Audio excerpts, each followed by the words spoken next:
ទៅលោកម្ចាស់ព្រះស្ដេចខ្ញុំទៅមុនហើយលេងសូមអធិស្ឋានផងណាលក្ខខណ្ឌឥឡូវនេះគឺបានតែរបស់បាច់បាត់ទាំងនេះទេតែនាងទុកចិត្តចុះខ្ញុំធានាថាលើក្រោយប្រកាសជាយកវត្ថុទិព្វឲ្យនាងហា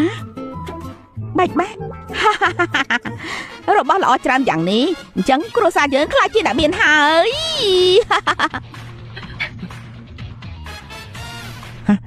លោកប៉ានេះជារបស់ទិព្វនៅឋានសួគ៌មែនហើយគ្រាន់តែរបស់មួយនេះចំហាយខ្លួនរបស់គេគឺច្រើនជាងពាក់កណ្ដាលជាងជីវិតរបស់ឋានកណ្ដាលទៅទៀតកូនប្រុសហូបវាទៅក្រោយពីហូបហើយការអនុវត្តរបស់កូននឹងមានសន្ទុះហើយ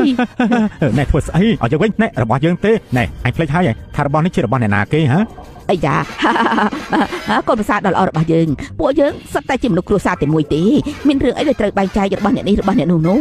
មែនហើយអំណោយអាពាហ៍ពិពាហ៍នេះខ្ញុំទទួលយកហើយ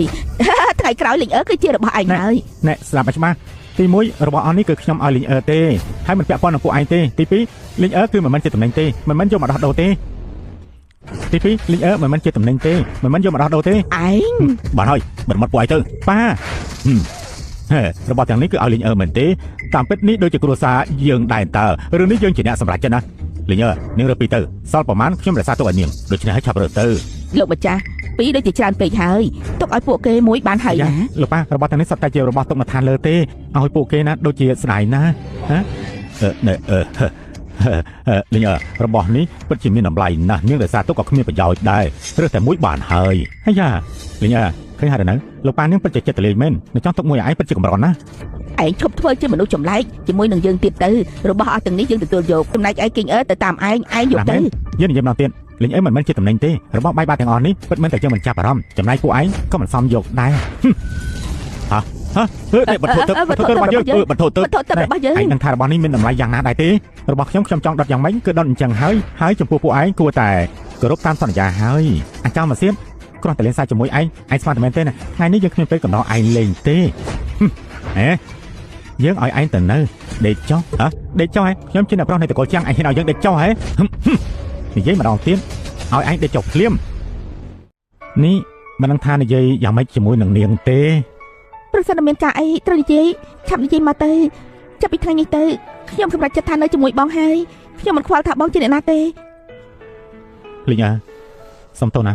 ប្រហែលឆ្នាំនេះធ្វើនៅលំបាកហើយទុកចិត្តចុះខ្ញុំហ៊ានស្បត់ប្រកាសជារំចុះបាយឲ្យនាងឡើងឋានសួគ៌វិញជាមិនខានលោកពិតជាកំ pl ាញ់ណាឬមួយក៏លោកចង់ឲ្យខ្ញុំធ្វើជាទេពអប្សរតាមពិតនាងជាទេពអប្សរនៅឋានលើបានហើយនិយាយសាច់ការឲ្យត្រឹមត្រូវជាមួយនឹងលោកណែលោកមានឋានៈជាស្អីខ្ញុំមិនដឹងថាលោកឬក៏មិនចាប់អារម្មណ៍ដែរប៉ុន្តែថ្ងៃក្រោយលោកឈប់ធ្វើជាអ្នកសំទៀតបាត់ទេនឹងហាមកនិយាយខ្ញុំមានបដិសេធឥឡូវនេះណាខ្ញុំទៅងត់ទឹកសិនហើយផ្លាស់សម្ភារបំពាក់ផ្សេងណា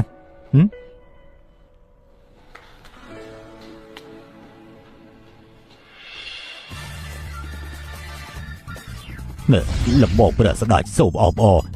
អ្នកចង់ធ្វើស្អីហ្នឹងហ៎លបងព្រះស្ដេចកុំឲ្យយល់ច្រឡំខ្ញុំមិនមែនជាខ្ទើយទេខ្ញុំនៅទីនេះយកវត្ថុទិព្វឲ្យឯងរបស់នេះណាគឺ5 6ព្រលឹងឲ្យតែទេពអប្សរលីងលៀបតែបន្តិចណាប្រកាសជាយល់ជាមិនខានទេណាប្រើទៅ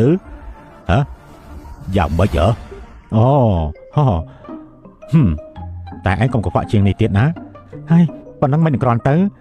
និយាយសកម្មវិញយើងចង់ឲ្យលីងឲ្យឡើងឋានលើវិញរឿងនេះពីដំបូងទេពអប្សរលេងមានបាបកម្មផ្ដាច់និស្ស័យអប្សរតាមទ្រស្រីមិនអាចត្រឡប់ទៅវិញប៉ុន្តែបើសិនជាត្រូវធ្វើអញ្ចឹងមែនមិនជប់បាយមិនមែនគ្មាននោះទេណាគ្រាន់តែដឹងលបងស្ដេចព្រះលំហងលះបង់បន្តិចទៅដូច្នេះទៅបានគឺមានតែលបងស្ដេចព្រះទេលះបង់នោះអីយ៉ាឯងចាំធ្វើស្អីហ្នឹង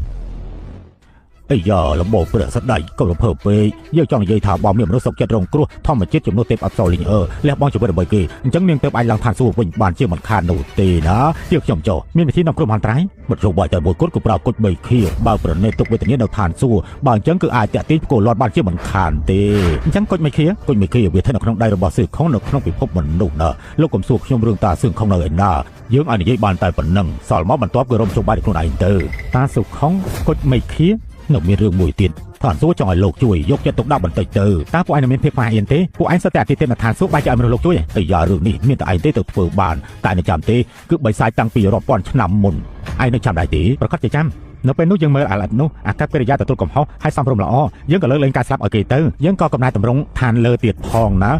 កាយតម្រង់ហ៎លបងព្រះស្ដេចម្ដងនោះគឺឯងរំលងភ្នែកហើយ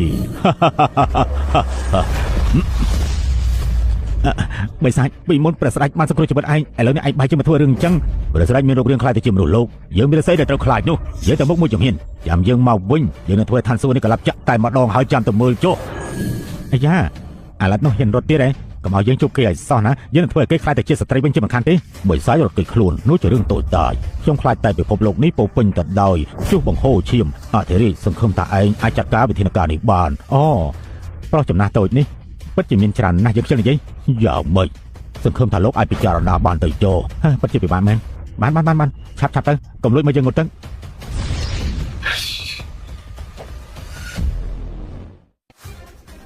អាយ៉ារបស់ត្រាប់ទាំងនេះសិតជាកំណត់ត្រាប់របស់លោកពិតជាពេលអ្នកសំទានមែននេះសិតតែរបស់មិត្តភក្តិខ្ញុំមានសិទ្ធិប្រើប្រាស់បើសិនជានាងចូលចិត្តមែនខ្ញុំឲ្យមិត្តភក្តិរបស់ខ្ញុំជូននាងទាំងអស់ចុះស្មានមកដល់លោករៀបចំខ្លួនតែងតិចពិតជាសង្ហាមែននោះប្រកាសហើយខ្ញុំបានចូលរួមក្នុងកម្មវិធីប្រកួតប្រជែងសម្រស់វិមានឋានសួគ៌អរិយាពេល10ឆ្នាំជាប់គ្នាខ្ញុំបានឈ្នះការប្រឡងព្រះសង្ហាបំផុតប៉ុន្តែនាងក៏មិនអន់ដែរមានរហស្សនាមថាទេពអប្សរដ៏ស្រស់ស្អាតបំផុតនៅឋានសួគ៌នាងត្រូវជ្រើសរើសសម្រាប់អាណត្តិនេះច្រើនណាស់ខ្ញុំសង្កេតឃើញថាខ្ញុំនៅជាមួយលោកពិតជាសប្បាយខ្លាំងណាស់តាមពិតទៅអ្វីដែលខ្ញុំនិយាយជាការពិតខ្ញុំជឿសូម្បីតែទេវតាក៏បងអាចដោះស្រាយបានដែរតើមែនទេខ្ញុំបាននិយាយហើយខ្ញុំជាអ្នកឲ្យទេវតាទ្រព្យធ្វើបើសិនជានាងមិនជឿទេខ្ញុំនឹងឲ្យគេបង្ហាញខ្លួននាងមើលមានតែសង្ស័យខ្ញុំហ៎នាងកុំភ័យឲ្យសទេវតាទ្រព្យចេញមកអើយលបងស្ដេចព្រះហើយរកខ្ញុំមានការអីឆាប់បង្ហាញខ្លួនឲ្យប្រពន្ធខ្ញុំមើលភ្លាមទៅបានឲ្យខ្ញុំផ្លាស់សម្លៀកបំពាក់សិនទៅទេវតាទ្រព្យនឹងមកដល់នាងប្រងឲ្យទៅធ្វើយ៉ាងណាកុំឲ្យភ័យដោយសារគេខ្ញុំទទួលទូរស័ព្ទសិនថាម៉េចខ្ញុំទៅឡើងហើយតើមានរឿងអីកើតឡើងខាងមន្ទីរពេទ្យប្រាប់ថាលោកតាខ្ញុំគ្មានសង្ឃឹមទេណែនាងកុំតឹកហត់ពេកខ្ញុំទៅជាមួយនាងហើយទេវតាទ្រព្យឯងកុំមកអីកុំភ្លេចទៅនិយាយជាមួយយមរាជមួយម៉ាត់ផងខ្ញុំប្រហែលជាមានរឿងត្រូវរកគេដេញស៊ីបាត់មាត់មនុស្សប្រុសធ្វើការមនុស្សស្រីកំលុកមាត់អោនចុះខ្ញុំដេញ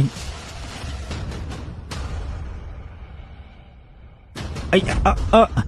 យើងប្រាប់ឯងបើមានលើក្រោយសូមបីធ្វើជាចណ្ដើកឯងក៏គ្មានសិទ្ធិធ្វើដែរចេញទៅវាចេញទៅក្រៅភ្លាមទៅឯ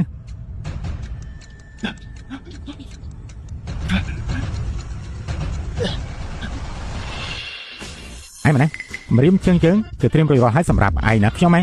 យ៉ាងម៉េចត្រូវការយើងជួយដែរទេរឿងរ៉ាវថ្ងៃនេះចប់ត្រឹមនឹងបានហើយលេងនាងនាំគេទៅចាត់ទុកថាគ្មានរឿងអីកើតឡើងទេចុះគ្មានរឿងអីកើតឡើងអញ្ចឹងហ៎យ៉ាងម៉េចហើយពួកឯងលេងសើចជាមួយនឹងយើងហ៎ពួកខ្ញុំមិនបានលេងសើចជាមួយឯងទេយើងគ្រាន់តែនិយាយធម្មតាមិនចុចចការទេមើលទៅពួកឯងជាមនុស្សមិនគោរពពាក្យខ្លួនឯងចាត់ការមនុស្សដូចជាពួកឯងជាវិធីល្អបំផុតគឺចាត់ការផ្លូវហិរញ្ញវត្ថុរបស់គ្រួសារសៀវឯងទោះបីជាឯងមានជំនាញបន្តិចក៏ដោយតែគ្រួសារមានថ្ងៃនេះក៏មិនមែនដោយអ្នកសុំទៀតឯងនិយាយបំផ្លាញគឺបំផ្លាញហើយឬមួយឯងចង់យកភ្លើងមកដុតផ្ទះគ្រួសារសៀវយើងអាយ៉ានោះមិនបាច់ទេទេវតាទ្រព្យឆាប់ចេញមកអើយលោកព្រះស្ដេចអើយរកយើងមានការអីគ្រួសារសៀវគុណធម៌មិនសមនឹងមុខតំណែងទេបំពេញនឹងការសន្យាយើងឲ្យឯងផ្ដាច់ហិរញ្ញវត្ថុរបស់គ្រួសារសៀវមិនឲ្យរីកចម្រើនតទៅទៀតមិនអីទេយើងដកហូតសរសៃហិរញ្ញវត្ថុរបស់គ្រួសារសៀវយ៉ាណែយ៉ាណែបាញ់មកនោះជារបស់ស្អីទៅខុសចេញទៅបាត់ហើយឥឡូវជិះចុះហិរញ្ញវត្ថុរបស់គ្រួសារសៀវត្រូវផ្ដាច់ហើយរងចាំតែខ្សែធនទៅនេះគ្រាន់តែជាល្បិចស្មិនភ្នែកតែប៉ុណ្ណោះទេគ្រួសារសៀវយើងមានថ្ងៃនេះពឹងផ្អែកទៅលើការខិតខំប្រឹងប្រែងរបស់សៀវ